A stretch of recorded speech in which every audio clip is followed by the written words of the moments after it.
Brothers, happy Tuesday morning to you. It is Thanksgiving week, and I'm praying that everyone out there is going to have an incredible time with family, a lot of good food and fellowship and fun, and I hope we can all have hearts of gratitude for everything that God has done for us on this day leading into this special week. Today I'd like to share from the book of Galatians. This is one of many of Paul's letters to a group of believers, and I absolutely love Galatians chapter 5, the last half of Galatians chapter 5, and talking about the fruit of the Spirit with all of the good food to come this week, all of the turkey and the stuffing and the dressing and the sweet potatoes and all of the desserts, the pies and ice cream and whatnot.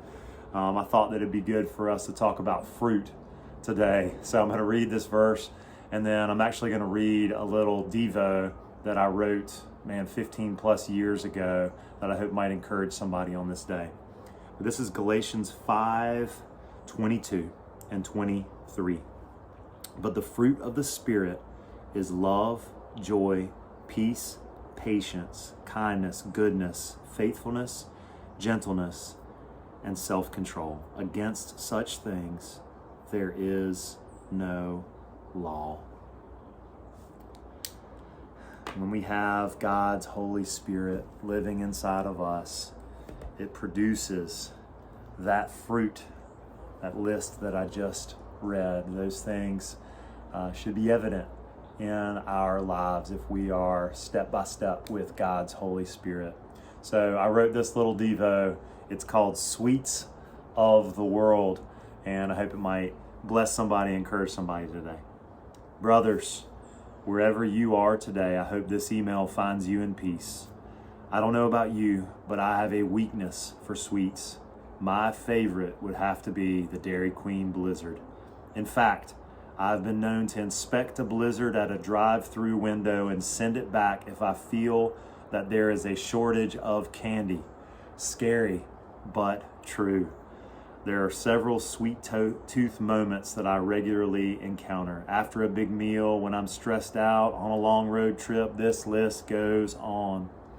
While my situational sugar cravings may vary, the results are usually the same. Instant gratification? Yes.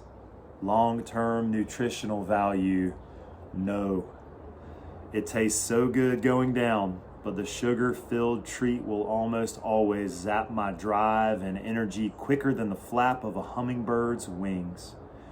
Wouldn't it be great if after a big meal the normal reaction was, man, I sure would love to have a nice piece of fruit. Let's switch gears and digest this on a spiritual level.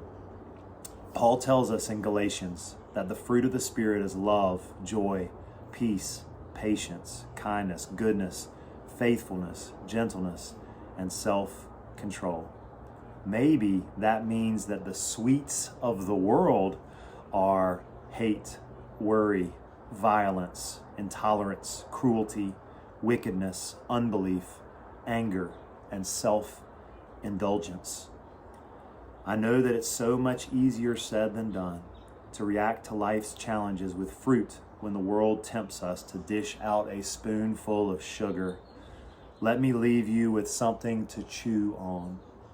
If revenge is sweet, then forgiveness must be fruitful.